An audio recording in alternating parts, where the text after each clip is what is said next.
Hello, नमस्कार, आदाब, सत श्री अकाल और अस्सलाम वालेकुम। मैं हूं मोहम्मद अहमद काज़मी, लेकर आया हूं आपका पसंदीदा कार्यक्रम नज़र दुनिया पर। अमेरिका में जो बाइडन के प्रेसिडेंट के तौर पर हुकूमत हाथ में लिए हुए तकरीबन 1 महीना हो चुका है। अक्सर लोगों को उम्मीद थी कि डोनाल्ड ट्रंप की बेहुदा पॉलिसीज़ के मुकाबले में जो बाइडन की पॉलिसीज़ बेहतर होंगी।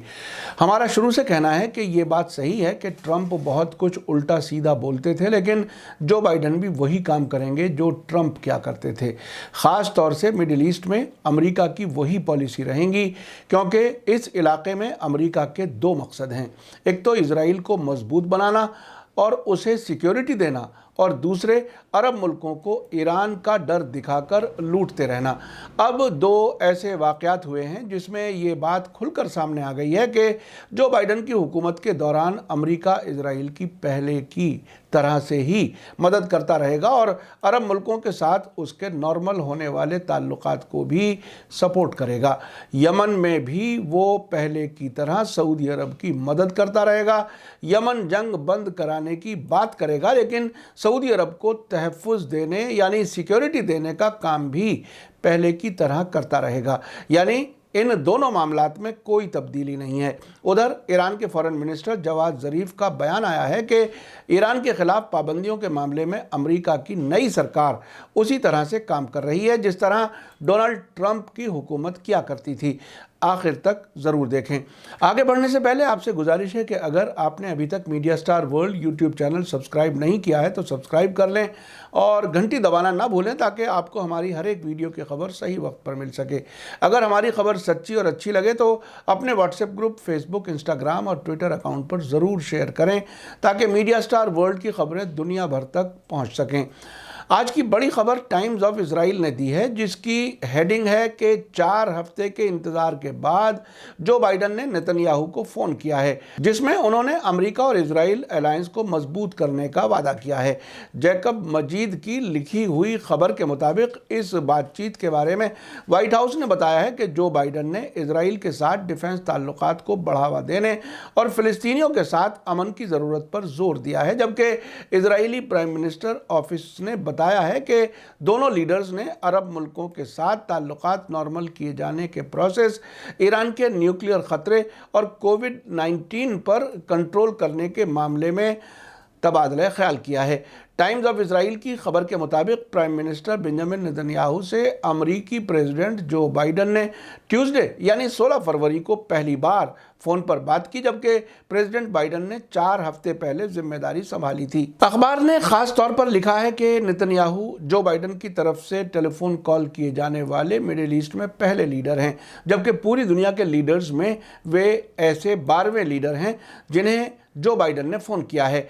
बाइडन के व्हाइट हाउस में जिम्मेदारी संभालने के बाद हफ्तों लंबे इंतज़ार से कुछ लोगों को ये अंदाज़ा होने लगा था कि क्या व्हाइट हाउस अपने लंबी मुद्दत से दोस्त रहे मुल्क इजराइल को नज़रअंदाज करेगा, क्योंकि former democratic president Barack Obama के साथ नेतन्याहू के अच्छे रिश्ते नहीं थे, जबकि रिपब्लिकन प्रेसिडेंट डोनाल्ड ट्रंप के साथ उनके बहुत ही नज़दीकी ताल्लुकात थे। इजराइल के प्राइम मिनिस्टर ऑफिस ने इस बातचीत के बारे में कहा है कि बातचीत बहुत ही दोस्ताना और गर्मजोशी के साथ हुई, जो तकरीबन 1 घंटे तक चली। व्हाइट हाउस ने फ़ोन होने के फ़ौरन बाद कोई कमेंट नहीं किया।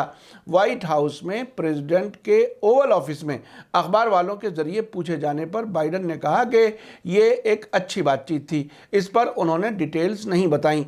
बाद में व्हाइट हाउस के ज़रिए जारी एक बयान में कहा गया है कि बाइडन ने इजराइल की सिक्योरिटी के लिए अपनी पाबंदी दोहराते हुए अपनी पर्सनल हिस्ट्री को कंफर्म किया है और हमारे मजबूत सिक्योरिटी कोऑपरेशन समेत अमेरिका इजराइल साझेदारी के सभी पहलुओं को मजबूत करने के अपने इरादे से आगाह कराया।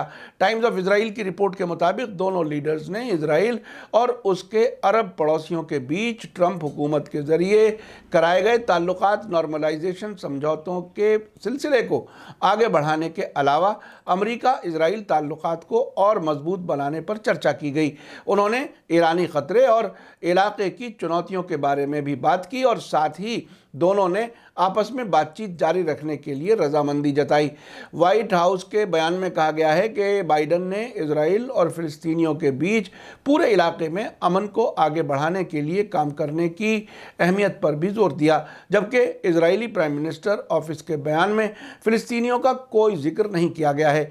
इस टेलीफोन बातचीत के दौरान अमेरिका के प्रेसिडेंट बाइडन ने कहा कि उनका इरादा है कि वो 2015 के ईरान न्यूक्लियर समझौते में फिर से शामिल हो जाएं, जिससे दोनों लीडर्स के दरमियान टकराव पैदा होने के चांसेस हैं।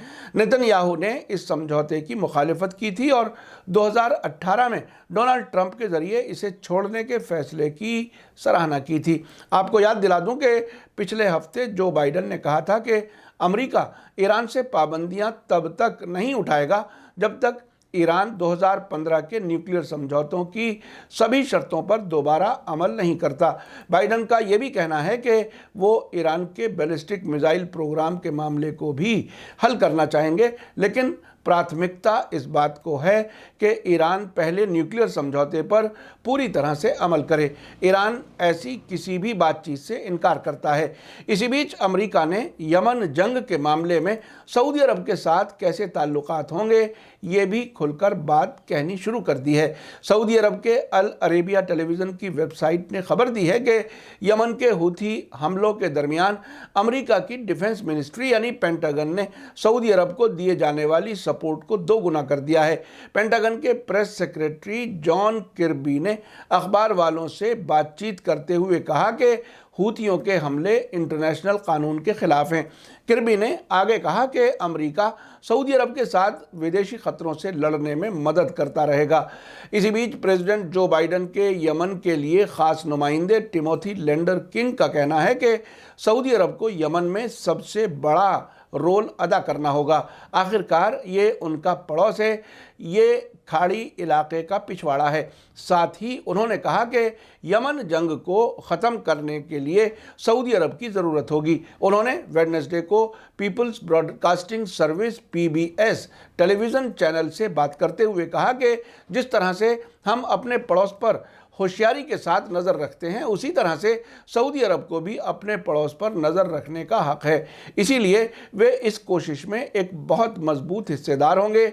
मैं ये समझता हूँ कि हम सऊदी अरब के मामले में प्रेसिडेंट के वादे को पूरा करने में आगे बढ़ेंगे और यमन जंग को ख़त्म करने के मकसद को हासिल कर पाएंगे। आपको याद दिला दूं कि अब से पहले जो बाइडन सरकार ने कहा था कि वो सऊदी अरब को यमन जंग में इस्तेमाल होने वाले हथियार देना बंद करेगा। बाइडन ने फॉरेन मिनिस्ट्री में एक तकरीर करते हुए यमन जंग खत्म करने पर जोर दिया था। आपको याद दिला दूं कि अब से पहले जो बाइडन सरकार ने कहा था कि वो सऊदी अरब को यमन जंग में इस्तेमाल होने वाले हथियार देना बंद करेगा। बाइडन ने फॉरेन मिनिस्ट्री में एक तकरीर करते हुए यमन जंग खत्म करने पर जोर दिया था। अब अमेरिका की तरफ से सऊदी अरब के यमन पर जारी हमलों का कोई जिक्र नहीं किया जा रहा है और हूथियों की जवाबी कार्रवाइयों को अमेरिका ऐसे पेश कर रहा है जैसे वो कोई हमलावर हो। मार्च 2015 से सऊदी अरब की लीडरशिप वाला फौजी अलायंस यमन पर लगातार बमबारी कर रहा है, जिसमें हज़ारों लोग मारे जा चुके हैं और लाखों जख्मी हो चुके हैं। इसमें अमेरिका की मदद शामिल रही है। सऊदी अरब ख़ास तौर पर शहरी ठिकानों और बेसिक इंफ्रास्ट्रक्चर को तबाह करने वाले हमले करता रहा है। अब हूती अंसारुल्लाह कुछ मजबूत हो रहे हैं और जवाबी कार्रवाइयाँ कर रहे हैं। अब तक उन्होंने सऊदी अरब की सबसे बड़ी तेल कंपनी आरामको के 2 कारखानों समेत कई एयरपोर्ट्स पर हमले किए हैं, जिसमें राजधानी रियाद और जद्दा भी शामिल है। अब तक जो बाइडन सरकार यमन जंग बंद करने की बात कह रही है, लेकिन वो दोगलेपन के साथ सऊदी अरब को सिक्योरिटी देने और हूतियों के जरिए की गई कार्रवाइयों को इंटरनेशनल कानून की खिलाफ वर्जी बता रहा है। इसीलिए अभी तक यमन जंग और सऊदी अरब के बारे में अमेरिका की पॉलिसी में बुनियादी कोई बड़ी तब्दीली नज़र नहीं आ रही। जो बाइडन के दौर में अभी तक ईरान के बारे में भी कोई बड़ी तब्दीली नज़र नहीं आ रही। ईरान के प्रेस टीवी के मुताबिक फॉरेन मिनिस्टर मोहम्मद जवाद ज़रीफ का कहना है कि अमेरिकी प्रेसिडेंट जो बाइडन की सरकार ने ईरान के बारे में डोनाल्ड ट्रंप की अधिकतम दबाव यानी मैक्सिमम प्रेशर की पॉलिसीज़ को बरकरार रखा है, जिससे अमेरिका को हार और बेइज्जती के अलावा कुछ नहीं मिला है। वेडनेसडे को जवाद ज़रीफ ने तेहरान में एक मीटिंग के मौके पर कहा कि अब 1 महीना हो गया है जबकि जो बाइडन सरकार ट्रंप की गलत और ज़बरदस्ती ताकत के दिखावे और बदमाशी की अधिकतम दबाव की पॉलिसी को जारी रखे हुए है। ज़रीफ ने कहा कि अगर वे मानते हैं कि ये पॉलिसी नाकाम हो गई है और अमेरिका को हार का सामना करना पड़ा है तो इसको जारी रखने से उन्हें कोई और मदद नहीं मिलने वाली और उनके लिए पहले की तरह नाकामी और बेइज्जती ही लाएगी। ईरान के फॉरेन मिनिस्टर जवाद ज़रीफ ने याद दिलाया कि एडिशनल प्रोटोकॉल के लिए अपनी पाबंदी को ख़त्म करने के बावजूद ईरान अब भी यूनाइटेड नेशंस की निगरानी ऑर्गेनाइजेशन को मुल्क की न्यूक्लियर सरगर्मियों का रेगुलर इंस्पेक्शन जारी रखने की इजाज़त देकर इंटरनेशनल एटॉमिक एनर्जी एजेंसी के साथ अपना लगातार कोऑपरेशन बनाए रखेगा। इन सभी खबरों से ये साफ है कि अमेरिका की मिडिल ईस्ट पॉलिसी में कोई तब्दीली होने की खास उम्मीद नहीं है। इजराइल, सऊदी अरब और ईरान के बारे में वही पॉलिसी जारी है जो डोनाल्ड ट्रंप की हुकूमत के ज़माने में रही है। जैसा कि मैंने आपको शुरू में बताया था कि अमेरिका के मिडिल ईस्ट में दो बड़े मकसद हैं, एक तो इजराइल को मजबूत बनाने की कोशिश जारी रखना और दूसरे ये कि अरब मुल्कों को बेवकूफ़ बनाते हुए ईरान का डर दिखाकर उन्हें बड़ी तादाद में हथियारों को बेचते रहना। और अब इजराइल के ताल्लुकात अरब मुल्कों से नॉर्मल कराकर ईरान को घेरने की तैयारी है। लेकिन देखना यह है कि क्या इस पूरे इलाके में फैलते हुए अमेरिका और इजराइल के फौजी अड्डे ईरान के खिलाफ मजबूती की अलामत होंगे या यही इनकी कमज़ोरी बनकर सामने आएंगे, क्योंकि ईरान खुद को हर दिन ज़्यादा मजबूत बनाने का काम कर रहा है और अब इजरायली एक्सपर्ट्स भी ये कहने पर मजबूर हैं कि वो ईरान को नहीं हरा सकते। इसी के साथ मुझे दीजिए इजाज़त। आपका एपिसोड कैसा लगा कमेंट्स में ज़रूर लिखें। थैंक यू, धन्यवाद, शुक्रिया। जय भारत, जय हिंद।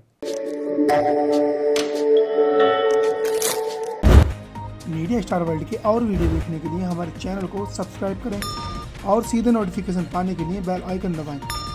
और अगर हमारी खबर सच्ची और अच्छी लगे तो अपने व्हाट्सएप, इंस्टाग्राम, फेसबुक और ट्विटर अकाउंट पर ज़रूर शेयर करें।